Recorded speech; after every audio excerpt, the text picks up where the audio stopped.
ओम नमः शिवाय। ओम नमो भगवते वासुदेवाय नमः। प्रिय भक्तजनों, आज हम मोक्षदा एकादशी व्रत कब है, इसकी पूजा विधि तथा इसका खास मुहूर्त के बारे में बताएंगे। मोक्षदा एकादशी का व्रत भगवान विष्णु की पूजा के लिए बहुत खास माना जाता है। इस दिन व्रत करने से भगवान विष्णु की कृपा प्राप्त होने के साथ ही आपके पितरों के लिए मोक्ष की प्राप्ति का रास्ता भी सुगम हो जाता है। यह व्रत मार्गशीर्ष मास के शुक्ल पक्ष की एकादशी तिथि को होता है और इस दिन पितरों के नाम से ही उनकी प्रिय वस्तुओं को दान करने का भी खास महत्व शास्त्रों में बताया है। इसी दिन भगवान श्री कृष्ण ने अपने प्रिय सखा अर्जुन को गीता का उपदेश दिया था। इस कारण से मोक्षदा एकादशी के दिन गीता जयंती का भी पर्व मनाया जाता है। इस दिन भगवान विष्णु और माँ लक्ष्मी की विधि विधान से पूजा की जाती है। तो मोक्षदा एकादशी कब है? मोक्षदा एकादशी का व्रत इस बार 11 दिसंबर को रखा जाएगा। पंचांग के अनुसार इस व्रत का आरंभ 11 दिसंबर को देर रात 3:42 पर होगा। वहीं इस तिथि का समापन 12 दिसंबर को देर रात 1:09 पर होगा। उदय तिथि के अनुसार इस साल मोक्षदा एकादशी का व्रत 11 दिसंबर को रखा जाएगा। इस व्रत को करने से आपको सभी सुख सुविधा प्राप्त होगी।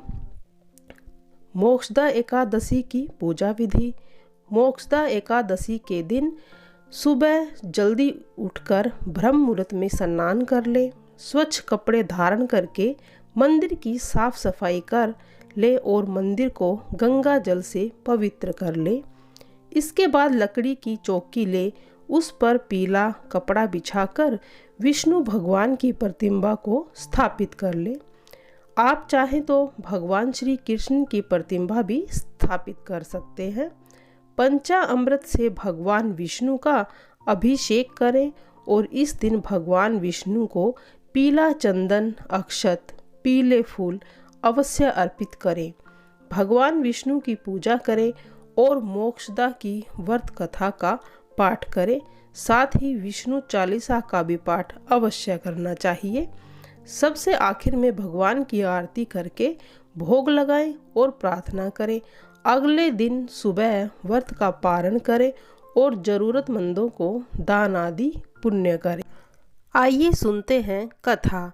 एक बार की बात है, गोकुल नाम के नगर में बैसानक नाम का राजा राज्य करता था। उसके राज्य में वेदों के ज्ञाता ब्राह्मण रहा करते थे। वह राजा अपनी प्रजा का अच्छे से पालन करता था। एक बार रात में राजा ने अपने सपने में देखा कि उनके पिता नरक में कष्ट भोग रहे हैं, जिससे वह बड़ा आश्चर्य हुआ। राजा ने प्रातः अपने राज्य के विद्वान ब्राह्मणों को इस सपने के बारे में बताया और कहा कि मैंने अपने पिता को नरक में कष्ट उठाते देखा है। पिता ने मुझसे कहा है कि हे पुत्र, मैं नरक में कष्ट भोग रहा हूँ, यहाँ मुझे मुक्त कराओ। जब से मैंने ये सपना देखा है, तब से मेरे चित्त में बड़ी ही अशांति हो रही है।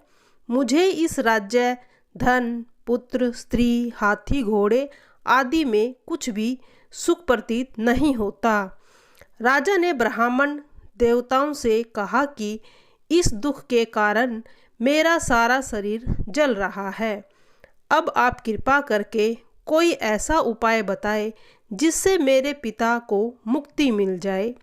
साथ में राजा ने कहा कि उस पुत्र का जीवन व्यर्थ है जो अपने माता पिता का उद्धार न कर सके।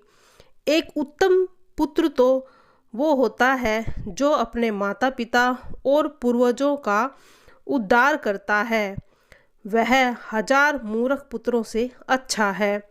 ब्राह्मण ने कहा, हे राजन, यह पास ही भूत भविष्य वर्तमान के ज्ञाता पर्वत ऋषि का आश्रम है। आप उनके पास जाइए, वह आपकी समस्या का हल जरूर निकाल लेंगे। राजा मुनि आश्रम की तरफ चल दिए। वह राजा की मुलाकात पर्वत मुनि से हुई। राजा ने मुनि को दंड दिया। मुनि ने राजा से अपनी कुशलता के बारे में पूछा। राजा ने कहा कि महाराज, आपकी कृपा से मेरे राज्य में सब कुशल है, लेकिन मेरी एक बात है जो आप बताइए, क्योंकि मेरा मन बिल्कुल भी शांत नहीं है। ऐसा सुनकर पर्वत मुनि ने आंखें बंद की और भूत विचार करने लगे। फिर बोले, हे राजन, मन पर बड़ी ही तुम्हारी व्यथा है। तुम्हारे पिता के कर्मों के बारे में मैंने जान लिया है।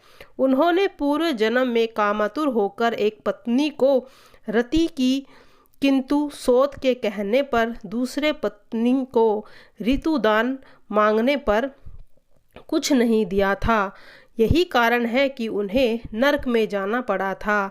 इसीलिए आप मोक्षदा एकादशी का व्रत करेंगे तो आपको पिता को नरक से मुक्ति मिल जाएगी।